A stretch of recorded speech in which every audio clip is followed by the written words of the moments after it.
My name is Debbie Reynolds. They call me the Data Diva. Today I want to talk about data privacy and gasoline tax.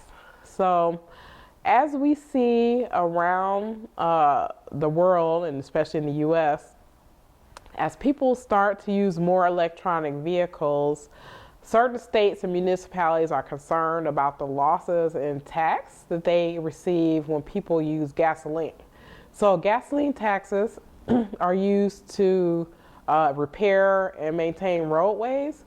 So the concern is that if people are using vehicles that do not take gasoline, that they are not paying their fair share of tax to be able to maintain roadways. So municipalities and certain states, especially ones that are really pushing,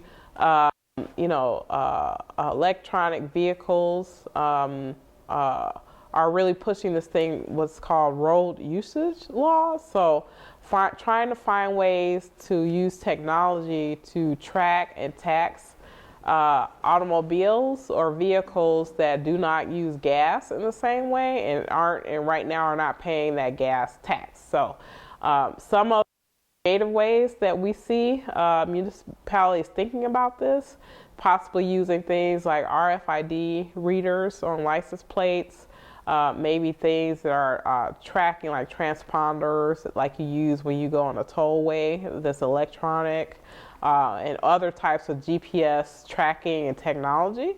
So I think as we go forward, these states and these municipalities are going to have to get very creative. Obviously, there's concern with consumers about disseminating this information, because even though we say that the reason why it's being implemented is for gas tax, people are concerned about being able to have a record of everywhere that they go and possibly having that information used for other purposes for individuals. I think, as we see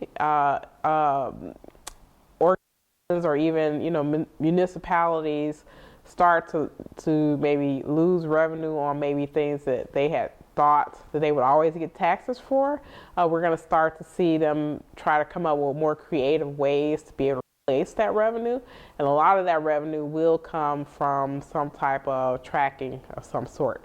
Obviously, there are some locations where they're trying to do these things where, in order to get the public approval, they're saying, well, we'll delete the information within like 30 days, for example, or different things. But I think in order for these types of innovations to be accepted, it has to be very transparent to the individual, and it still is not a sure thing that the individuals will accept this type of tracking, especially, again, if we think that maybe different states and municipalities, first of all, they may not be subject to the same type of privacy regulation that maybe maybe private industry is subject to.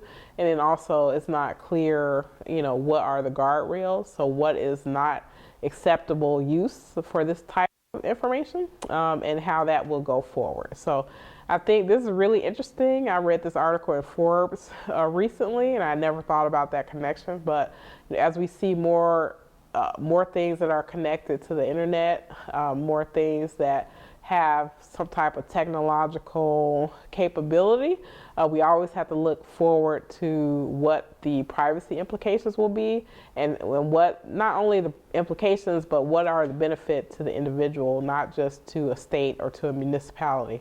That's it. Thank you.